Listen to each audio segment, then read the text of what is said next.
Buenas noches. Nos vamos a referir en esta oportunidad a lo que tiene que ver con el contenido y la forma del contrato estatal. Debemos remitirnos para todo lo que tiene que ver con el proceso de contratación con el Estado a la Ley 80 de 1993 y a todos los decretos que han sido o que han modificado la Ley 80 del 93. Esta ley ha sido reglamentada también por el decreto 734 de 2012 y modificada por la ley 1150 del 2007. Y ha tenido durante los años desde el 94 hasta el 2010 varios decretos que han reglamentado toda esta ley 80, que es la ley de contratación del Estado colombiano. Debemos remitirnos a esta ley, a estos decretos, para entender cómo es el proceso de contratación de las obras del Estado.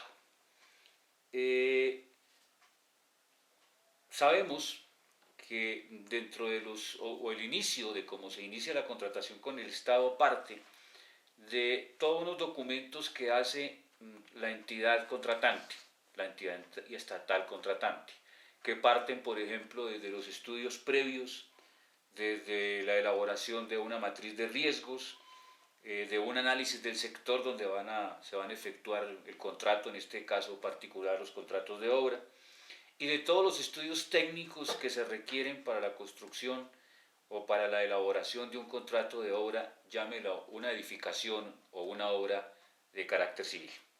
Entonces tenemos todos los diseños arquitectónicos, los diseños estructurales, el presupuesto de la obra, en algunos casos la programación también de la obra, y ello genera las licencias de construcción correspondientes y en algunos casos licencias, por ejemplo, ambientales, cuando se trata de intervenir, por ejemplo, en obras viales, entonces se requiere, por ejemplo, de esas licencias ambientales.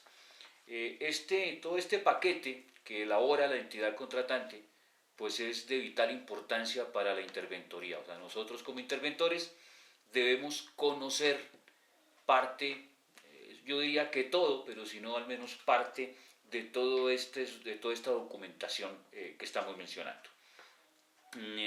Finalmente, con todos estos documentos que elabora la entidad, ellos obtienen una disponibilidad presupuestal y con eso pueden abrir o iniciar el proceso de licitación de acuerdo precisamente a lo normado en la Ley 80 y sus decretos reglamentarios. Como conclusión de todos estos estudios, ellos elaboran unos prepliegos y posteriormente unos pliegos de condiciones con base en las observaciones que haya hecho los oferentes. Estos pliegos de condiciones son vitales que la interventoría los conozca. ¿Por qué? Porque en esos pliegos de condiciones, como su nombre lo indica, se han determinado ciertas actividades o ciertos requerimientos a los cuales los oferentes le pudieron haber hecho mejoras o a los cuales el oferente se ha sujetado o ha dispuesto que va a cumplir con lo que en esos pliegos de condiciones se ha escrito. Por ejemplo, puede existir en los pliegos de condiciones elementos que exijan unas determinadas calidades para los profesionales que van a intervenir en la obra, que tengan maestría, que tengan algún tipo de especialización, que tengan X años de experiencia para poder ser residente o director de la obra que va a generar este contrato, o solicita un equipo específico, o solicita una tecnología específica, o solicita, por ejemplo, que todo el personal que va a trabajar en la obra tenga su curso reglamentario de altura de acuerdo a la norma, etc. Y el contratista, cuando hace el ofrecimiento, él ofrece maquinaria, ofrece equipos, ofrece personal con X o con Y calidades. Por eso es fundamental que la interventoría conozca ese pliego de condiciones.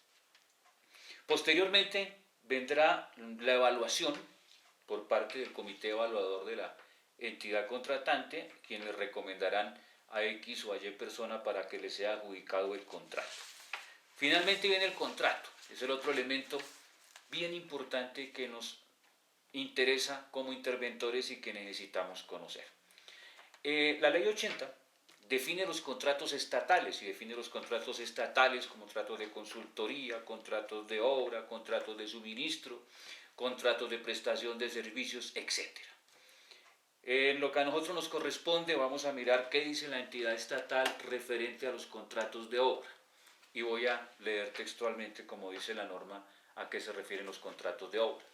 Entonces dice que son contratos de obra los que se eleven las entidades estatales para la construcción, mantenimiento, instalación y en general para la realización de cualquier otro trabajo material sobre bienes inmuebles, cualquiera que sea la modalidad de ejecución. La norma no dice cómo se debe ejecutar el contrato de obra, no dice cuál es la modalidad de ese contrato de obra. Por lo general nosotros o las entidades estatales, trabajan sobre contratos de obra a precios unitarios, los famosos contratos a precios unitarios, que son, digamos, la generalidad de los contratos estatales. Pero pueden haber contratos por administración delegada o pueden haber contratos a precio global, depende de pronto de los requerimientos de la entidad. La norma no nos dice cómo debe ser, cómo es la modalidad del contrato. Por lo general, asumimos nosotros que son contratos por precios unitarios fijos. Eso en cuanto al contrato de obra. Viene el contenido del contrato estatal. El contrato estatal en su contenido tiene unas particularidades que lo diferenciamos del contrato privado. En el contrato estatal sobre todo aparecen unas cláusulas que llaman cláusulas exorbitantes dentro del contrato, entre las que está, por ejemplo, la cláusula de caducidad del contrato. Esta es cuando se genera un incumplimiento por parte del contratista, la entidad puede declarar la caducidad del contrato. Obviamente esto tiene un proceso legal, ¿cierto? Un debido proceso, como se llama hoy en día, pero cuando se le declara la caducidad a un contrato de obra o a un contrato de consultoría, que es el caso de los contratos de los interventores, el contratista va a quedar inhabilitado para poder contratar con el Estado en cualquier parte del país por 5 años.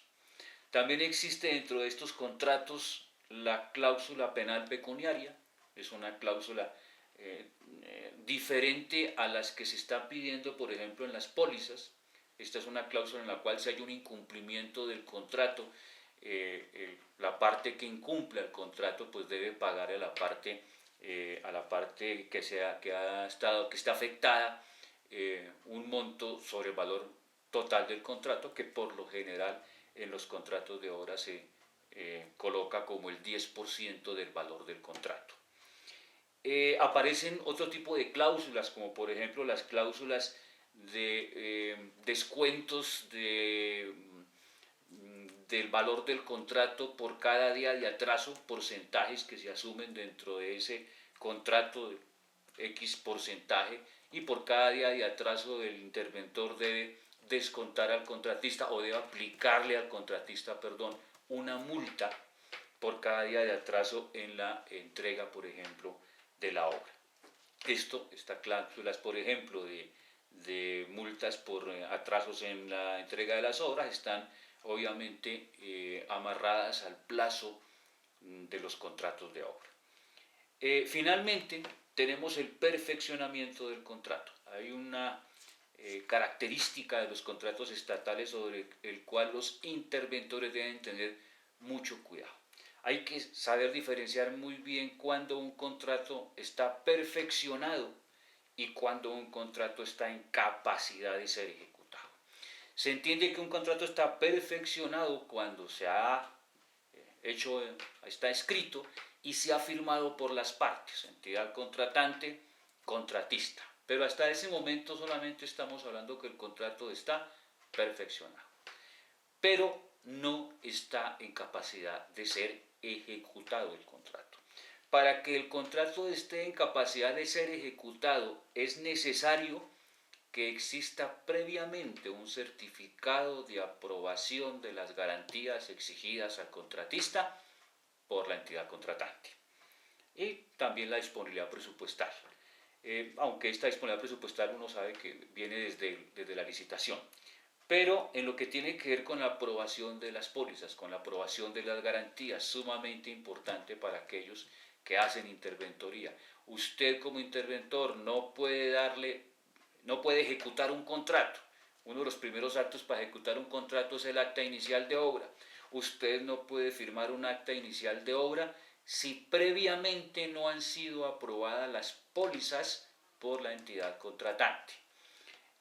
Hay que tener mucho cuidado con esto. ¿Por qué? Porque muchas veces la firma del contrato se hace en una fecha, ejemplo 30 de agosto, pero mientras el contratista va a sacar las pólizas y mientras la compañía de seguro le expide las pólizas y éste las lleva nuevamente a la entidad contratante para que la entidad contratante le expida un certificado de aprobación de las pólizas, pueden pasar varios días y hay que tener mucho cuidado en que una cosa son de dónde parte el plazo del contrato, si parte de la fecha de un acta inicial o si parte del momento en que se perfeccionó el contrato.